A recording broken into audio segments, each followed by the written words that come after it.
India news देख रहे हैं आप। मैं हूं आपके साथ पराग गुप्ता।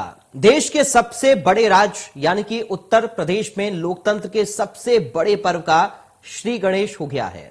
5 राज्यों यानी कि यूपी, उत्तराखंड, पंजाब, गोवा और मणिपुर में चुनाव की तारीखों की घोषणा हो गई है और इन राज्यों में मतदान 10 फरवरी से शुरू होंगे। 10 मार्च को नतीजे आ जाएंगे। पंजाब, उत्तराखंड, गोवा, मणिपुर में भी सियासी तापमान बढ़ चुका है। इलेक्शन की तारीख की घोषणा के साथ ही आदर्श आचार संहिता लागू हो गई है। यूपी में 403 सीटों के लिए 7 चरणों में चुनाव होंगे। उत्तराखंड की सभी 70 विधानसभा सीटों के लिए 1 चरण में चुनाव होंगे। पंजाब की 117 विधानसभा सीटों पर 1 चरण में मतदान होगा। गोवा में 40 विधानसभा सीटों के लिए भी 1 चरण में ही वोटिंग होगी। मणिपुर में 60 सीटों पर 2 चरण में चुनाव संपन्न होंगे।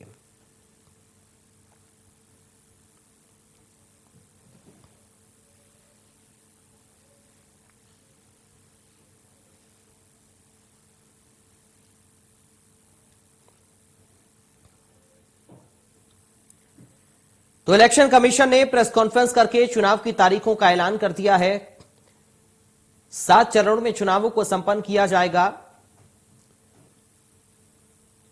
यूपी में 7 चरण में चुनाव होंगे और सबके नतीजे 10 मार्च को घोषित किए जाएंगे। आखिरी चरण 7 मार्च को उत्तर प्रदेश में होगा।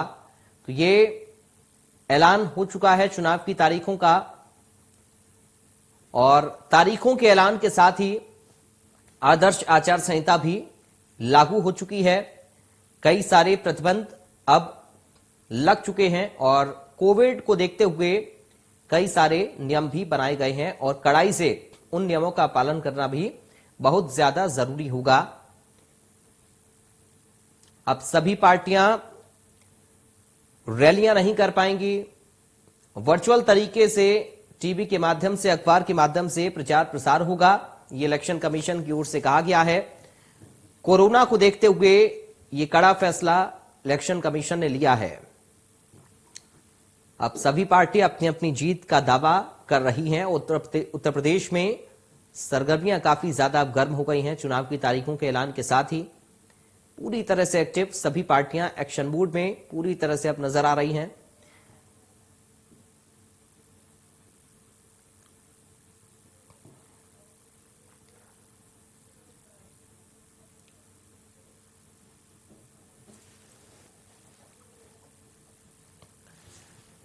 उत्तर प्रदेश की अगर हम बात करें तो 7 चरणों में उत्तर प्रदेश में चुनाव संपन्न किए जाएंगे और 403 विधानसभा की सीटों पर 7 चरणों में वोटिंग होगी।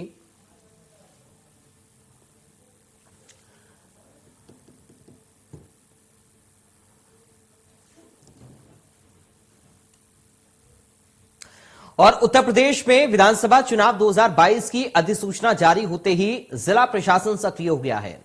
आचार संहिता लागू होते ही आला अधिकारी एक्टिव मोड में आ गए हैं और इसके तहत जिले के कई थाना क्षेत्र में राजनीतिक दलों की ओर से लगाए गए होर्डिंग बैनर को प्रशासन ने उतरवाना भी शुरू कर दिया है। यह तस्वीर आप देखिए। जैसे ही चुनाव की तारीखों का ऐलान हुआ, आदर्श आचार संहिता लागू हो गई और जो राजनीतिक पार्टियों की ओर से बैनर पोस्टर सड़कों पर लगाए गए थे, पोल्स पर, उन सभी को उतारने का काम नगर पालिका और जिला प्रशासन की ओर से शुरू कर दिया गया है। देखिए, बड़े बड़े जो बैनर पोस्टर लगे हुए हैं उन सभी को हटाने का काम भी शुरू हो गया है। अलग अलग शहरों से तस्वीरें आई हैं बैनर पोस्टर्स को हटाने की।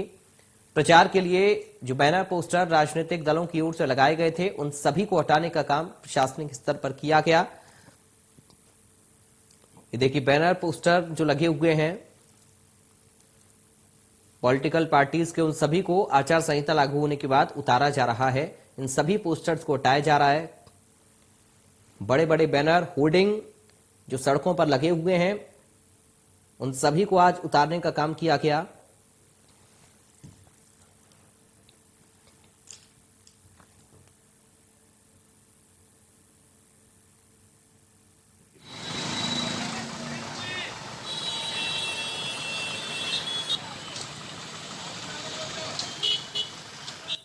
और ये 8 तस्वीरें आपकी टीवी स्क्रीन पर हैं। देखिए, पहली तस्वीर है राजधानी लखनऊ की। यूपी की राजधानी लखनऊ में भी जो सड़कें होर्डिंग से पटी पड़ी थी उन होर्डिंग्स को उतार दिया गया। अमेठी की तस्वीर आप देखिए, उसके बाद मैनपुरी की तस्वीर आप देखिए, हापुड़ में देखिए कैसे होर्डिंग्स को प्रशासन ने हटाया। इटावा में भी जो बैनर पोस्टर लगे हुए हैं उन सभी को हटाने का काम किया गया। अंबेडकर नगर में भी बैनर्स को हटाया गया है। हाथरस की तस्वीर हम आपको दिखा रहे हैं। बड़े बड़े जो पोस्टर होर्डिंग लगे हुए हैं उन सभी को हटाने का काम आचार संहिता के लागू होते ही किया गया। उसके बाद ललितपुर की तस्वीर आपकी टीवी स्क्रीन पर है। ललितपुर की तस्वीर आप देख सकते हैं। प्रशासन के अधिकारी मौजूद हैं और पोस्टर्स को हटाने का काम किया गया। जिला प्रशासन अब ऐसे पोस्टर्स को शहरों से हटा रहा है जिनमें किसी भी पार्टी का प्रचार हो रहा है।